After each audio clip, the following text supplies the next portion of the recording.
This is Papa and Son Sports Podcast. I'm Papa. I'm Son. What it do, folks? Coming to you from a beautiful day in the DMV, the district, with DC, Maryland, Virginia metropolitan area, right? We're going to give you a quick breakdown, or we're going to give you a breakdown of a couple sports events that happened over the past weekend here. Today is where we at, October 2nd. Beautiful day. Don't look like it's quite, well, it ain't quite fall yet, but a beautiful day. So actually we're gonna post our first pilot that we didn't post. But on our first pilot, my son got his first fantasy win last week. I believe I'm gonna get my first fantasy win this week. And then it's all up from there. But yesterday we watched our Commanders fall to the Philadelphia Eagles by a score of 31-34 in a game that I thought that we was in. I read an article this morning. Well, I seen the article, the headlines, where our coach, the coach of the Commanders, Ron Rivera, he said that he thought his team was gassed at the end of the regulation once they tied the game up, but they looked gassed long before that. It's like they looked gassed to me in Buffalo when they just fell apart in the fourth quarter. But yesterday, close game, I thought we should have won. What you think about this game in general, son? I think we played pretty good, but I feel like we had a lot of hiccups, to be honest. And then I don't think it was a necessarily bad idea not to go for the two, but it was just a tough ending. Yeah, when the coach said he thought his team was gassed, that's why he didn't go for two. I thought that was all the more reason to go for two. You know what I'm saying? Man to man, let's push this pile. Let's get in here. What we got? What's that? 2 yards? 2 to 4 yards? Ain't that fucking long for the 2-point conversion. But I most definitely would have went for two. Terry started off hot. Terry McLaurin. He started. Say it for me. McLaurin. You see why I got him here? Terry McLaurin. He started off hot. You know, that first drive with Terry was everywhere. He was absolutely everywhere, catching everything. And then I don't know what happened. You know, he just kind of, I don't know what happened. I would say the offensive coordinator or the offense in general kind of got away from him. But just like AJ, Arthur was torching our ass in the second half. What Arthur went for, what Arthur go for? Arthur went for something crazy. He went for like 9 receptions, 175 yards, 2 touchdowns. Arthur, Brown, AJ. I would have kept going to Terry. But yeah, I don't know. I like our offensive coordinator a lot better than we had offensively last year, but I still don't quite know if he's ready. I think him being offensive coordinator is where he should be. You know, the way he flip over that motherfucking that play thing he have, that play paper he have in his hands when he be looking, and the goddamn clock be down to basically 0 before he call a play. You know, I think he need I don't know. I don't know what it is. I don't know. We got to do better game strategy and build the plan and stick to it. But I think most definitely we have some work to do on that front. And, you know, our defense, I think, what you think, son? What you think about, say, you know, the offensive coach name, Eric? The enemy. Say it louder. The enemy. Yeah, what you think about Eric in the offense? I think he's doing great, to be honest. I think our offense looks way better this year than it did last year. Just so far, and from the eye test, I think we've done way better. But, yeah.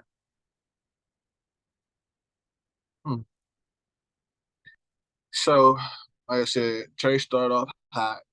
But here's what I actually want to say. I'm going to talk about Terry real quick. Like I said, the whole game, I will say I don't think the Eagles will return to the Super Bowl. My son says he think they have a good chance of returning. He said the only team be surprised. He wouldn't be surprised. Who you think stand in their way? 49ers. Thinks the 49ers is the only team that's standing in their way. I can't really think off the top of my head right now, but I would agree. I like the 49ers. I think Christian McCaffrey is a monster. I think that man is a beast. There's always exceptions to the rules. You usually don't see the white boy out there running all over niggas, but he most definitely is. Uh, yeah. But what I'm gonna come to Terry. I met Terry over the summer at a Boys and Girls bike drive that he was doing for the Boys and Girls Club, and very respectable, very likable man, young man. And I had a brief conversation with him. I should have asked him to jump on, ask him a couple questions. But when I asked him how many games did he think the Commanders would win this year, he told me he think they would need at least 10 to win the division. He also mentioned how it's hard to string together consecutive wins in the NFL. I'm gonna pass this to my son first, and then I'll comment on that. What you say? What you think about that? I think he's not wrong. It's the NFL. It is hard to string wins together. While it's not impossible, it is definitely difficult. Me personally, I didn't say nothing at the time. I was a little starstruck, you know what I'm saying? Like I told him because, that's Terry, that's Scary Terry. And we also talked about that nickname. I'll give him an opportunity to talk about it if we're ever able to, or when we're able to get Terry to sit down and talk with us for a little bit. But for me, I felt some kind of way. I ain't really say nothing, but when he said that, I kind of like it was something inside of me that moved. That moved like what? You got that side step, that side view, like what? Because to me, he was saying he's looking to lose, or they're looking to lose. That's not at all what he was saying. Not at all. Like, that's what he said to me. He said that it's hard to string together wins, which it is. He said not looking for a loss. They looking to lose. They think that when they're coming into a game, there's some games that they can't win. Because if he was coming in there with the mindset, I've never entered. Me personally, I'm not like I haven't played collegiate basketball. I only played like summer league for high school. Could I would say behavior, academic problems prevented me from, and just sheer leadership at a young age prevented me from excelling. But I most definitely was a hood star. I most definitely was an athletic elite. You understand me? And I've never entered a realm of competition where I felt like I couldn't win. Not ever. You know what I'm saying? Not ever. Whether it's anything, whether it's a fight, whether it's a basketball game, whether it's a football game, whether it's a card game, whether it's math, anything. I've never entered a realm of competition where I didn't feel like I was going to win. That is always what I think is going to happen. If I'm in competition, and if I'm not in competition and you in some type of secret competition, that's something different. But if I know I'm competing, that's not a realm. That's not a realm of competition that I don't think that I'm capable of winning. So my mindset is never coming in there like, oh man, this is going to be hard. Even if it's going to be hard, I can acknowledge that. But I'm thinking I'm going to win. I'm believing I'm going to win. So when he said that, that made me feel some kind of way because I think that's the whole. I don't want to say culture, but we can say culture.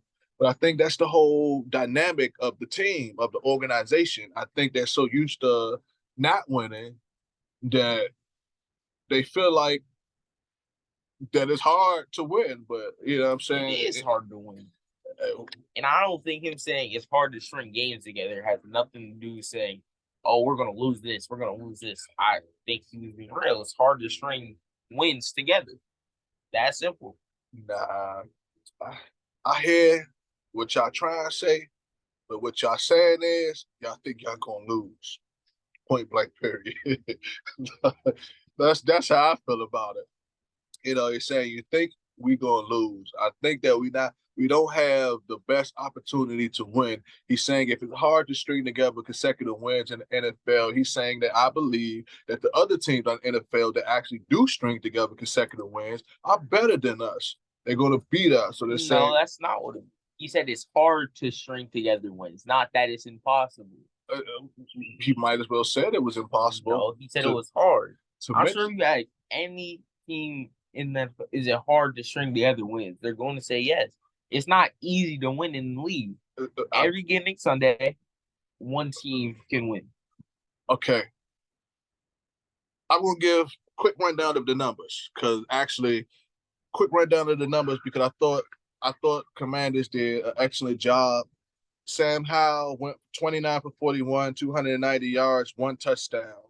Jalen Hurts went 25 for 37, 319 yards, 2 touchdowns. Right?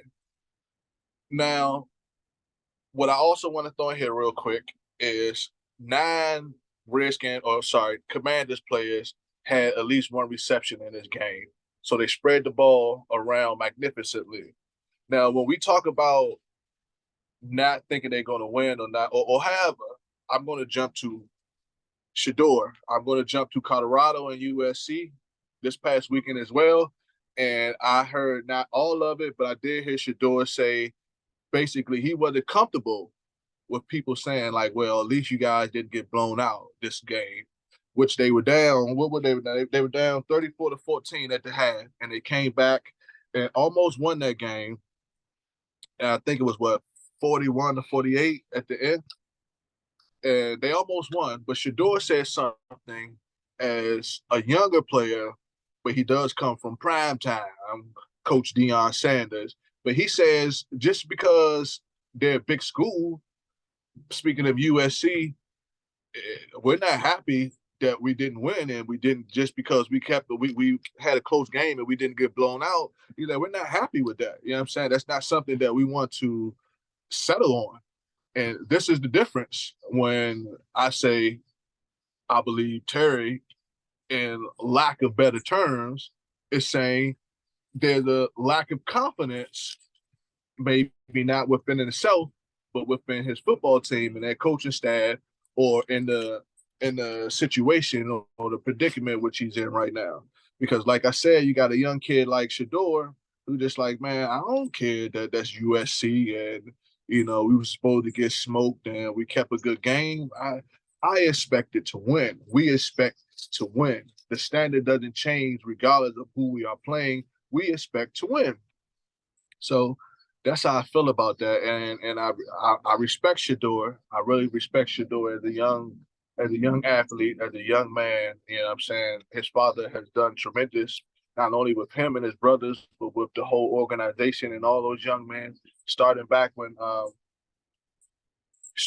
before they even got to it, and they was in Jackson State still. Like Deion said in one of his press conferences, he's just not trying to build good football players. He's not, good athletes, good students. He want to build good young men. So, yeah, that's the difference. I think our Washington Commanders can take a page out of Shedeur. Well, should I say Coach Prime and company in Colorado and them. But I think they most definitely can take a page out of their mentality, out of their mindset, and how they approach things. And one thing I want to say about I already said it. He needs to stop flipping that motherfucking playbook and find out a play scheme and figure out what he want to do. You understand? Because right now I think he's a little bit, and I think it's showing. But overall, I think we are heading in the right direction. I think our coach, I think he's a good coach. Sometimes I think he second guesses himself as well. But Shedeur and company, Coach Prime and company, I wanted to touch on something. Last week against Oregon, before they played, Coach Prime said he believes that after they played, he said he believes that teams are out to get him and not his team. You know what I'm saying? That they have some type of vendetta against him. And I'm gonna let my son comment on that, and how he feel, and then I'll take second. I think it is part of it. I think Coach Prime being that coach and all the media attention does put some type of target on his back. But of course they're trying to attack the team, but I feel like part of that is their tag team because it is Coach Prime in Colorado and all the hype that they get.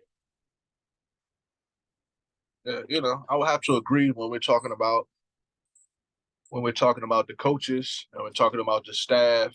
But from an athletic standpoint, from a competitive standpoint, from competitors, I think them young guys most definitely are creating their own shine and their own shade, with Coach Prime with his whole shade game.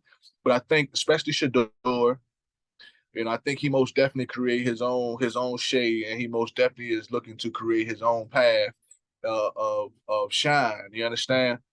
And he's not, from what I can see so far, he's most definitely as confident, it seems, as his father.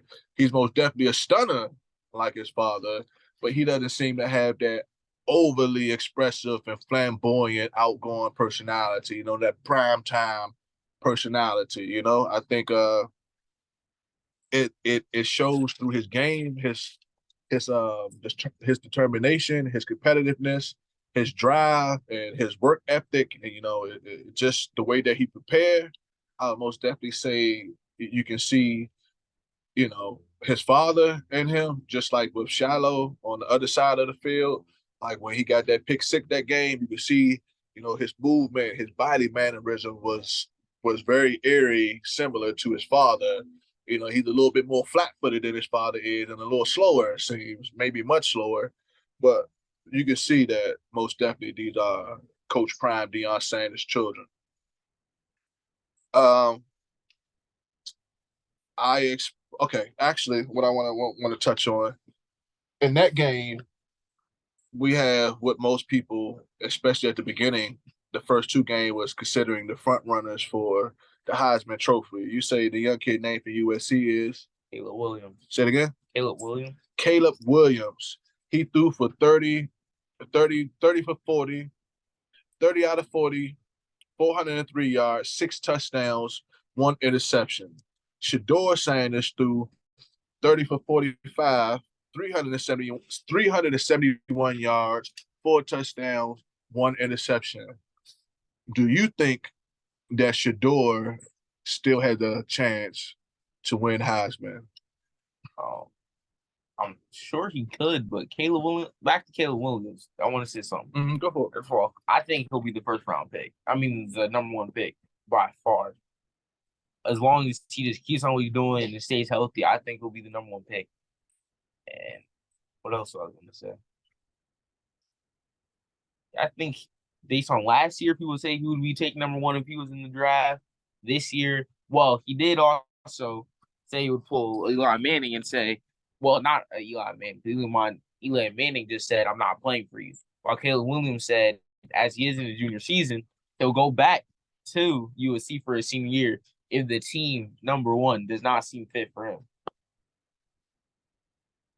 Okay, so he's taking his own destiny. Well, his dad said that. That's good too. It's always good to have male leadership. It's always good to have a man in your life,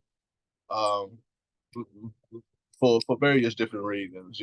That's one, to see a situation like my son was saying, for a couple weeks now. They ruined him. Speaking of Justin Fields in Chicago and Chicago Bears, he kept saying, what you kept telling him? Telling me? Them. It's just, I don't know how much they ruined him. Well, Justin Fields had a great week this week, by the way. But just looking back at his college performance, he was amazing. He was an elite passer. He can he could rush in college, but I feel like he's way more of a rusher in the NFL than he was in college. I feel in college he was more of an elite passer. He was dual threat, but he mostly stood on his passing. Yeah, I think, the NFL is a little bit faster, and that O-line, if they're not protecting, I think his first instinct is get the fuck up out of there. He don't want to keep getting himself hit. So I think that's where his takeoff comes from. But I ain't really gonna hold y'all in the NFL too much. You know what I'm saying? I ain't really gonna hold y'all in the NFL too much. So we're gonna jump to a blockbuster trade that happened in the NBA this past week that sent Damian Lillard to the Milwaukee Bucks Fear the deer. What you think about that trade, son? What you think about Damian Lillard and I think Milwaukee? this is a great trade for the Bucks. I thought he might have went to the Heat, but it looks like he went to the Bucks. That's a great trade. Now you have an elite shooter in Damian Lillard and just the overall great player and a monster in Giannis. I think that's going to be a great duo. Yeah, me too. They most definitely are my favorite for the championship this year coming up in the NBA. I'm going with Milwaukee Bucks to win the championship. You know, you got Giannis over there with the dream. It's a bit early. Huh? It's a bit early, isn't it? Yeah, it's a bit early, but I'm calling it, son. I got a good vision. I got a good foresight. And you got Giannis out there with the dream. You know what I'm saying? Working on his feet work, you know what I'm saying? Working on his skill set. Always a plus. Always a plus. You see, the dream had worked with Kobe Bryant, Dwight Howard. It just, just those two alone. Let's just stop with Kobe. I just stop with Kobe. You know, we've seen how much Kobe game still was effective even as he got older, and he wasn't as athletic simply because his ability to maneuver around the basket and understand footwork and the lessons that he had learned with the dream, Hakeem Olajuwon. So I most definitely think that Milwaukee Bucks will win their second championship in the last 4 or 5 years. I think they will win their second. I think Damian Lillard will get his first. As long as everything, stay on the up and up and everything is the way that it's supposed to go. I'm not saying it's going to be easy. Oh yeah, did you see Jimmy Butler at the press conference go emo? Yeah. You saw that? Yeah, Jimmy a fool, yeah. Jimmy a motherfucking fool. Nah, for real, Jimmy a fool. But yeah, Jimmy went emo on us. He came out there with the hair and the bears. Yeah, Jimmy felt some kind of way. He was like the first person who tweeted about that. He said that the NBA needs to look into that trade about tampering, and I just thought that was hilarious. But he on high alert. That's major. That's major, and also not necessarily in that trade, but in that trade, uh, Drew Holiday was a part of that. He eventually have now ended up in Boston. Boston is another great forerunner for a championship. Even though I don't think that, I think Boston needs another big to accommodate the aging Al Horford. And I think Al is a monster. I've always liked Al when he was over there, and he was a Gator. They was Gators, right? Him, Joakim Noah. Who else was over there with them? It was like him, Joakim Noah. Man, was it Mario Chambers? I can't remember, but I always was a fan of Al Horford. I really like Horford. I think he's major, but he's aging. He's getting older and older and older, and I don't expect him to be a huge factor. You know what I'm saying? So I don't know. I think Boston need to address that big man issue, not Drew Holiday. I mean, not trying to be funny, but I don't see Drew making a huge difference. That's just me. But next on our next episode, we're going to touch on dynamic duos because there's tons of dynamic duos that's going to come up in the NBA this year. I mean, we even got a few big threes when we really look at it. But our next episode, we'll talk on dynamic duos. And anything else you want to add right now to anything? Okay, just before we get out of here, I want to give a shout out to the It Is What It Is podcast. I think they on the Come and Talk to Me network. You see me plugging in motherfuckers. Hope folks start to plug us. But we coming for you. It is what it is.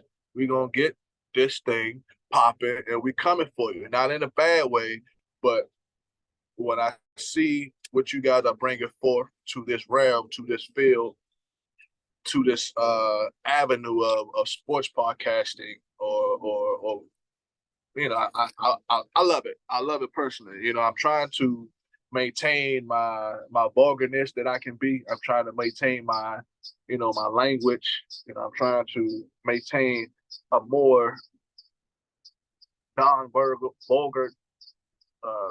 vocabulary. I'm gonna try, but I really dig. It is what it is. Stat Baby, they got the girl Stat Baby, the young lady over there, Stat Baby. I love that name. Actually, I love that name. I love that name. Like I love it. And then you got Cameron, Dipset, Dipset, Dipset. And you got Mace. Harlem World guys. I think their dynamic is just amazing. Just amazing. Then they have OJ. You know who OJ Simpson is, son? Yeah, you asked me this last time. Yeah, I didn't ask you on camera though. Who OJ? But they got OJ over there, man. They got OJ Simpson that comes on there. And I think OJ does an excellent job too. I like OJ. His what would you call it? You're not commentating. His casting. What's the word, son? I don't know. But I love him. I love OJ. He's like actually on there as the NFL. He's their NFL analyst, I think, but he does a great job as an analyst. That's what it is. I think they all good. Mace, he always tell you, I'm just here for the rings. I'm just here for the wings. I just like the winners. You know what I'm saying? Him and Cam go back and forth because, Mace jumped ship. But I like that he's honest and he say he just here for the rings. He like the winners. He like winners. You know what I'm saying?